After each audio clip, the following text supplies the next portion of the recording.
दो भाइयों की कहानी। एक गांव में दो भाई रहते थे। बड़ा भाई बहुत अमीर था और छोटा भाई बहुत गरीब। बड़े भाई के घर में सभी प्रकार की सुविधाएं और धन दौलत सब थी, परंतु छोटे भाई के पास खाने के लिए चावल तक नहीं था।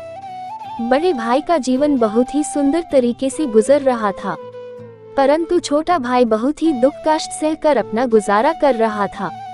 दीपावली का त्योहार आया। बड़ा भाई अपने परिवार के साथ खुशियां मना रहा था, तो दूसरी तरफ छोटे भाई के घर में खाने तक को कुछ नहीं था।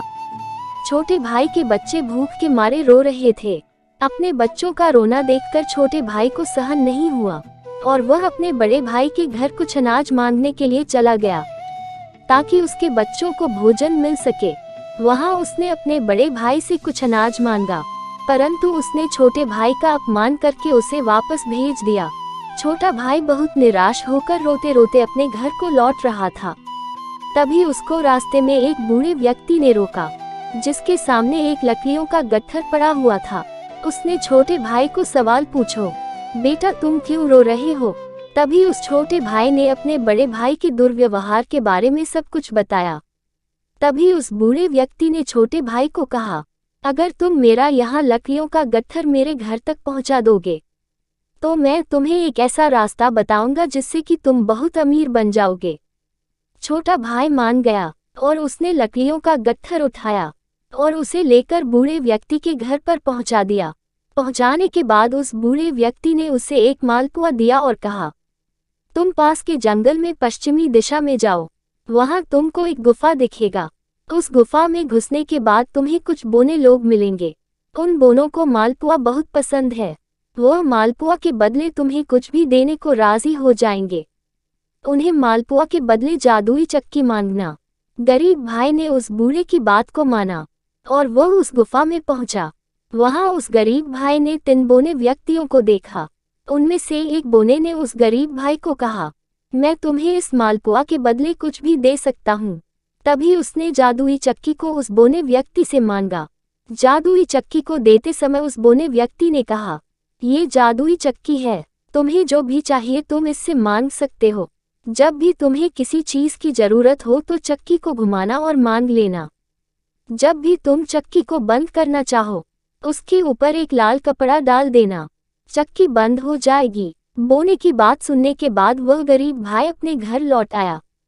घर पहुंचने के बाद उस गरीब भाई ने चक्की घुमाते हुए सबसे पहले कहा, चक्की चक्की चावल दे। तभी चक्की ने जादू से ढेर सारा चावल उनके सामने निकाल कर डाल दिया। उसके बाद उसने चक्की से दाल निकाला। गरीब भाई के परिवार ने उस दिन पेट भर के खाना खाया और सब सो गए। बचे खुचे चावल, दाल और अन्य अनाज को लेकर गरीब भाई सवेरे बाजार में गया। बाजार में अच्छे मूल्य में उसने उन अनाजों को बेच दिया। चक्की की मदद से वह हर दिन कुछ न कुछ अनाज बनाता और बाजार बेचने जाया करता था। धीरे धीरे वह अपने बड़े भाई से भी ज्यादा अमीर बन गया। बड़ा भाई छोटे भाई की अमीरी से जलने लगा और वह सोचने लगा कि जो कुछ दिनों पहले मुझसे खाने के लिए भीख मांगने आया था, वह आज अचानक कैसे अमीर बन गया। छोटे भाई की असलियत जानने के लिए एक दिन वह चोरी चुपके छोटे भाई के घर गया। जब उसने चक्की से अनाज निकलते हुए देखा तो वह चौंक गया और दूसरे दिन जब छोटे भाई के घर पर कोई नहीं था तो उसने चक्की को चुरा लिया और वह अपने परिवार के साथ नाव में बैठकर एक दूसरे राज्य की ओर निकल पड़ा। बड़े भाई की पत्नी बहुत चिंतित थी कि आखिर इस साधारण से चक्की में ऐसा क्या है कि मेरा पति पूरा घर बार छोड़कर इस चक्की को लेकर दूसरे देश जाने की सोच रहा है। नाव पर ही पत्नी ने उस चक्की के विषय में पूछा तो उसके पति ने चक्की के विषय में सब कुछ बताया और चक्की को उसी समय घुमाकर आदेश दिया, चक्की चक्की चावल बना। बस फिर क्या था, चक्की चावल बनाने लगा। चावल इतना ज्यादा हो गया कि नाव पानी में डूब गया और बड़ा भाई और उसका परिवार सब पानी में डूबकर मर गए। बड़े भाई को चक्की शुरू करना तो देखा था, परंतु उसे बंद करने का तरीका नहीं पता था। यही उसके अंत का कारण बना। कहानी से शिक्षा, लालच बुरी बाला है। कभी भी जीवन में लालच नहीं करना चाहिए। कभी भी दूसरों से घृणा ना करो और सभी को मदद करनी चाहिए।